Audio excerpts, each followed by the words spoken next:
Come in. Oh, Mr. Drake. How nice to see you again. Thanks, Dr. Gale. I thought you might like another installment for your book. You have one so soon? Right out of the oven. Well, in that case, make yourself comfortable. You look as if you need a rest. Oh, I got a good night's sleep after the fireworks were over. More shooting, huh? Yeah. Yeah, quite a bit if you count in the holdup. You never seem to have a dull moment. Don't give me that, Dr. Gale. It can get plenty dull between cases. This one had a couple of interesting angles. Both of them good looking. One was a dancer. What a dancer. What do you say we begin at the beginning, Mr. Drake? Beginning? Okay. I'll get back to the dancer later. I'm sure you will. Say, mind if I help myself? Not at all. The place is yours. Up to a point. Oh. Well, it all started early yesterday afternoon and stopped late last night with a whole collection of more or less inanimate people cluttering up my office. It had been a dull morning. I was wondering whether I should take Dave for a ride. Dave? Who's Dave? That's my new car. I didn't know you could afford one. Oh, it didn't cost so much. Anyway, she called up and settled the question by asking me to come over.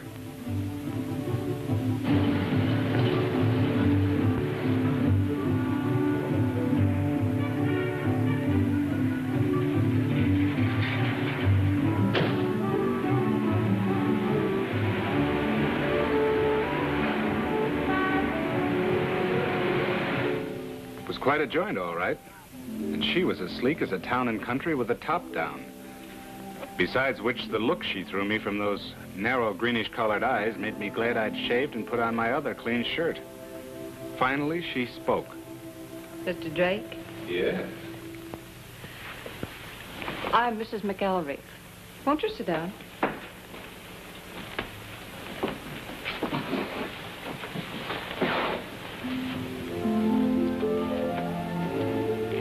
I was gambling at Prince Metchnikoff's last night. Nice little separation center he's got there. Unfortunately, I was there when the club was held up. You probably read about it in the morning papers. Yeah, lone wolf job, they called it. Nice piece of work, too, till the lug got trigger happy and shot one of the citizens. He deserved to be shot. Why? He tried to run. You didn't? Mr. Drake, when a determined man points a gun at me, I don't argue.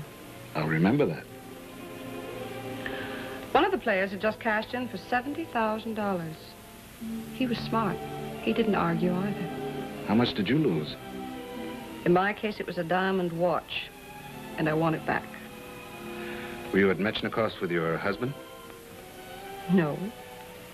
But I wasn't alone either. That's why I must have it back. I'll pay any reasonable amount, but it must be back before tomorrow night. That's when your husband comes back to town? Why don't you just tell him you lost the watch?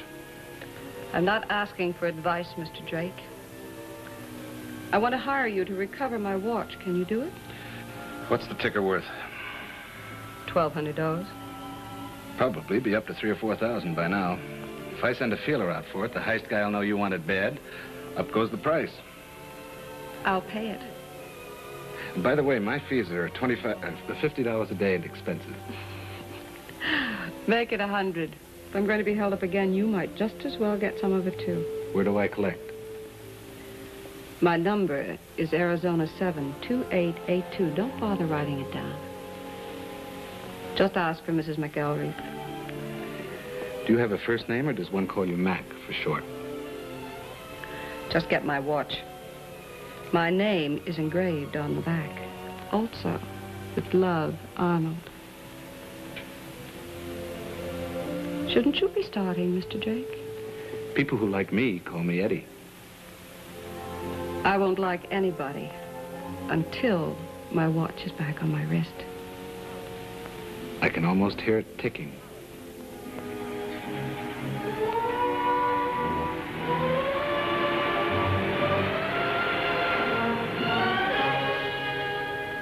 The bar was called Artie's. It isn't a place where sightseers go to grab themselves a cheap shutter from looking at mobsters, because a lot of the heist guys really hang out there. And they don't like to be stared at. The bartender's name is Artie. He doesn't own the place. The owner's name is Homer Watkins. So it's called Artie's. I ordered a hard-boiled egg. Then I started a conversation. Here's somebody knocked over Prince Mechnikov's club last night. You don't say. Yeah. Know who did it?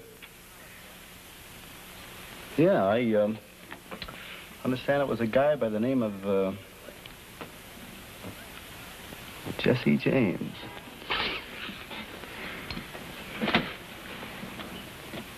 Salt for your egg, Mr. Drake? Thanks. If you should happen to run into Jesse, a friend of mine wants to buy her watch back for cash. But it's got to be tonight. Tonight, huh? Yeah. It's got "With Love, Arnold" engraved on the back. Well, I'd really like to help your friend, Drake, but I wouldn't have no connection. You see, nobody like that ever comes in here. I know, Artie. You wouldn't want that kind of trade.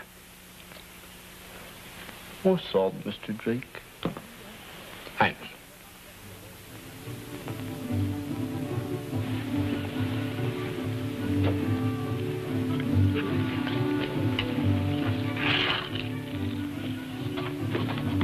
I took some more salt and finished my egg. Then I waltzed myself over to Prince Mechnikov's plush gambling joint. He runs a sucker trap for the carriage trade. Helps make the idle rich just idle.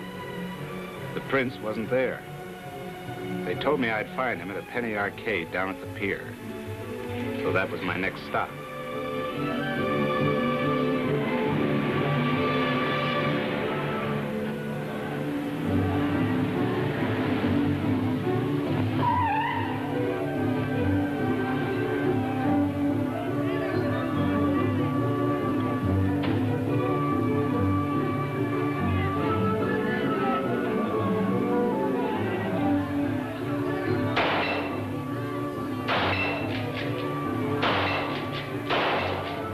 Spotted the prince.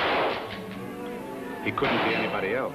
He was winging away at a set of defenseless ducks. He was good. The ducks didn't have a chance. Nice shooting, Your Highness. You call that shooting? That was how you say, stinks. Now in Russia, in the old country, there was shooting. Big game, little game, birds. What do you say that peasants? So I hear. I also hear there was a neat little bit of shooting at your club last night. Yeah. You could hardly call that shooting. It was good enough to kill a guy. So? It killed a man. What is it like? A glass tea, a swim in the Volga, a serving shashlik. So who are you? My name is Drake. I'm a detective. A customer of yours has hired me to get her watch back. I thought you might give me a line on the mug who pulled the job. Oh, my friend, that was so... how do you say this? So... oh, but never mind. You're a detective. It is fate. I need you. Mr. Drake, come here with me. You're a detective. I need you. Mr. Drake, it is fate. Come here, come here. Look at her. Look at her.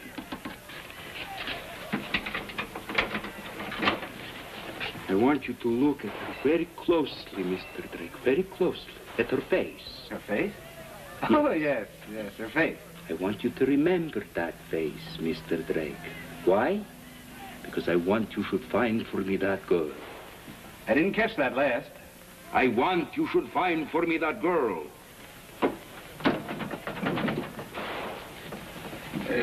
Excuse me, it must be your accent. Sounds like you keep saying I want you to find that girl for me. Exactly. Why? Because I am mad. Completely, utterly mad. Mr. Drake, I have fallen in love.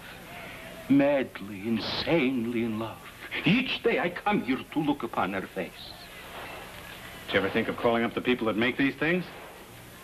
It is not that simple. You see, Mr. Drake, I am the last of the proud line of Mechnikovs. It would not do for people to come here and see me looking. You understand? It is an affair of the soul. You're hiring me as a soul doctor? Of Call it what you wish. Only find for me Charlene. And if I do find her, what do you want me to tell her? Tell her that I am mad. Completely, utterly mad. Uh-huh. With that, I couldn't argue. I hustled back to my office. With any luck, I should be getting a rumble from Artie the bartender. I didn't have long to wait. Hello, Drake. Artie. There's a letter here for you. Someone left it. I don't know who. Read it to me, Artie. Well, it says, the waltz will cost you 5 G's. Have the money ready when you rent a boat tonight at Fairmount Pier at 9. Make it big bills. That's what it says, Drake. Make sense? I wouldn't know, Artie. I wouldn't know.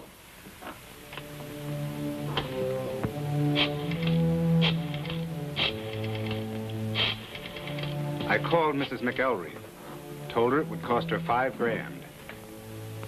She said she didn't care. And I went over to pick up the cash.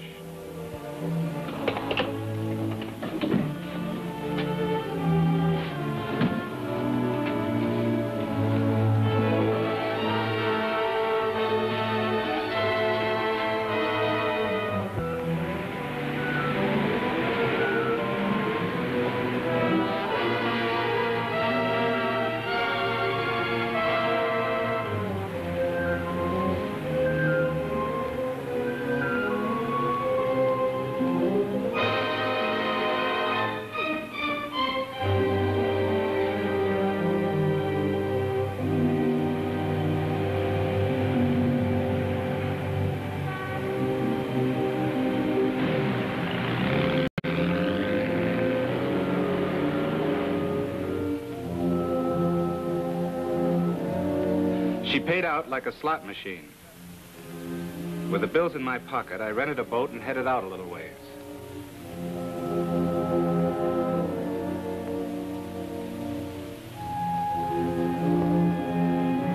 I was the only thing out there. Pretty soon, I got to feeling like one of Metchnikoff's decoy ducks. After half an hour of nothing happening, a chill began to work into my bones. So I ran the boat back to the dock.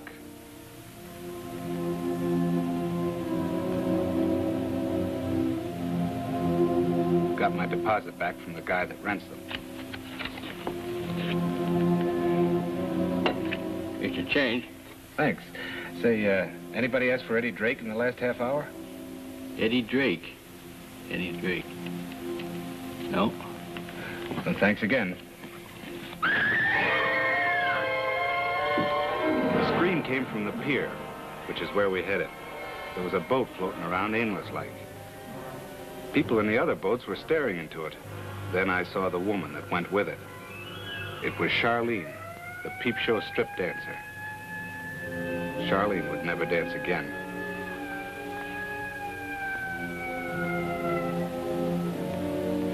When I got far enough away not to be annoyed by police sirens, I called Mrs. Mack.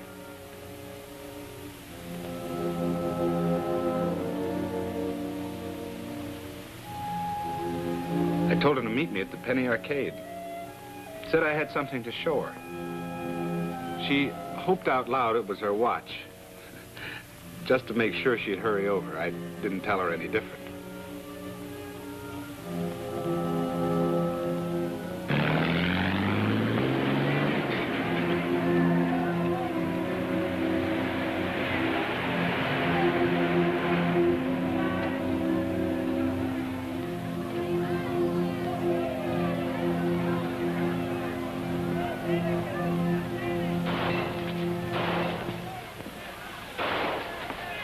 Where's my watch? It got away.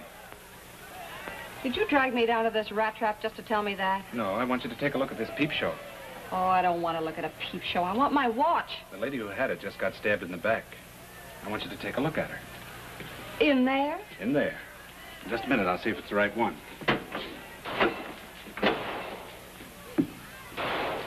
Well, you want me to look or don't you? Oh, yeah, take a look. Just a minute, I'll put in another nickel.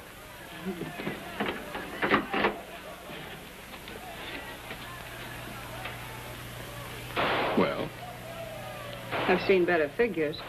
Yeah, where? In my mirror. Remind me to look there sometime. Not sure you'd appreciate it. Your tastes seem rather obvious. It all depends on my mood. I still don't know your first name. It's still on the back of my watch. So's Arnold's. Look, let's get one thing straight, Mr. Drake. My husband takes very good care of me financially. I have no intention of losing that. I know, that's what you're paying me for. What about this dancing person? Ever see her before? Not that I know of. How about Metchnikoff's last night? I wouldn't have noticed her. Oh. Well, it was worth a try. My husband arrives home early tomorrow morning. Do you know what that means? I can guess. Maybe you should have behaved yourself in the first place. Maybe I should have hired myself an intelligent detective. Oh, you wouldn't want to do that. You wouldn't have anything in common. I find you exceedingly obnoxious, Mr. Drake. I feel sort of underpaid working for you, too.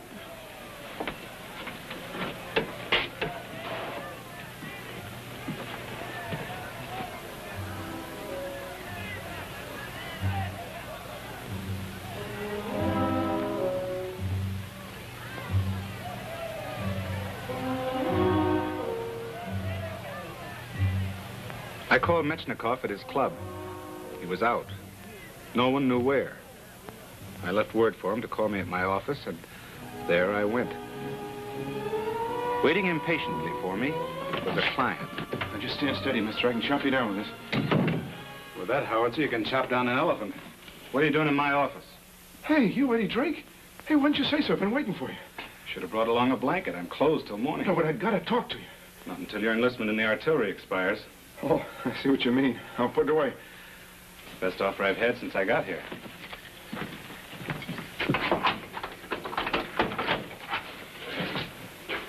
Come in. Sit down. Introduce yourself. Just call me Nixie. Drake, I'm going to make a deal with you. I know where you can glom onto the loot from the Club Metchnikoff. Yeah? I know where the crown jewels of Russia are buried. Oh, think I'm a punk, huh? Just a little punk with a big gun, two-bit stoolie. With a big mouth. Yeah? Well, let me tell you something, Drake. I knocked over the club. I'm the guy that did it. Then you better get rid of that heater. The guy you chopped down with it died. That's what I come here for. Something awful phony about that. I didn't shoot nobody. The guy says different. He fell down dead. Somebody killed him. It wasn't me. You know how I know it wasn't me? Because I never carry no bullets. That's how I know it wasn't me. You going to buy myself a murder rap? Is there anybody else around here? No, just us. I'd like to pull down that shade. I ain't taking no chances. Drake!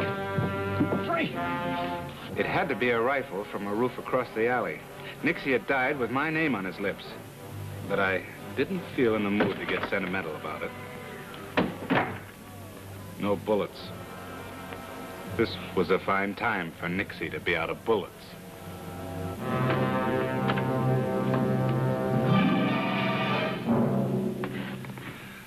What are you playing, Drake? Cowboys and Indians? Yeah, this one just bit the dust. You picked a nice time to drop in, Lieutenant. Get up out of there, Drake. Hey, that guy's dead. That's what I keep telling him, but he won't listen. Come on, Drake, on your feet, and no funny moves. Okay, Walsh. If that guy was still out there with a rifle, he'd have picked you off by now. Hmm? You mean there's a... Out there? Good Lord, Drake, he might have shot me. I've always thought of you as the careless type. Oh, yeah. Come on, Lieutenant. Sit down.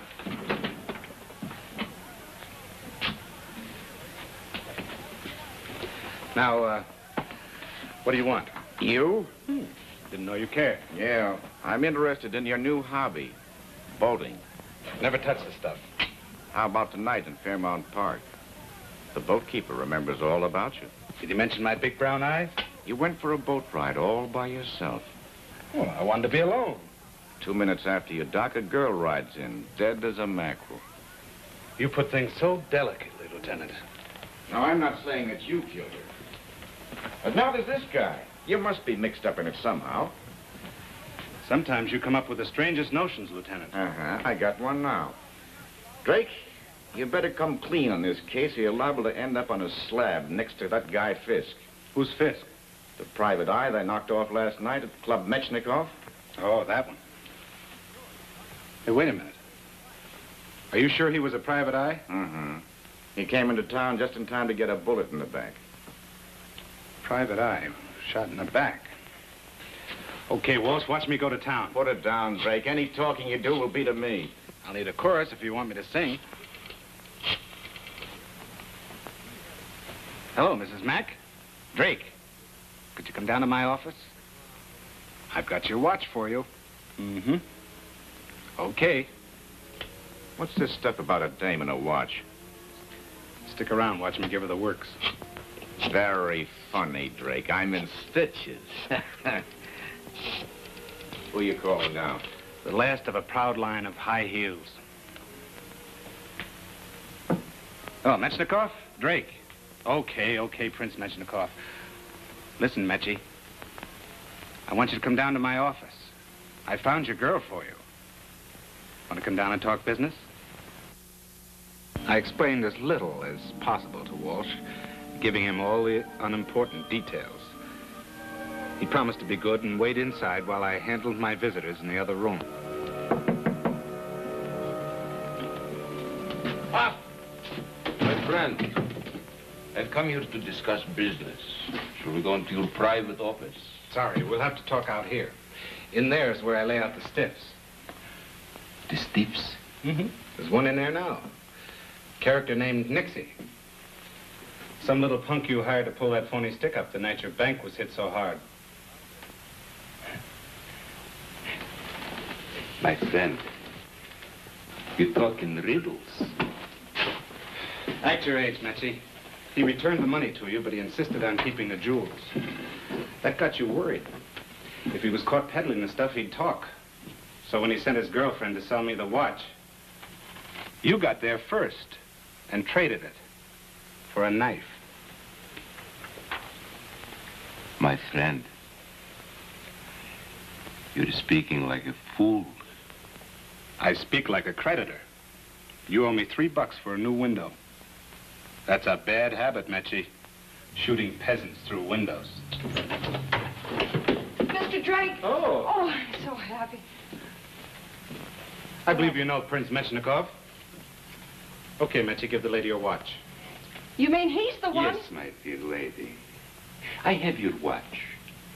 I was about to return it to you anonymously, but this terrible exposure has so upset everyone. Mr. Drake, he has a gun.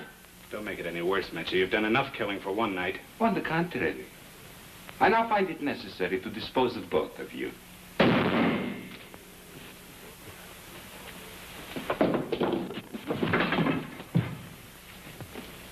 Nice going, Mac.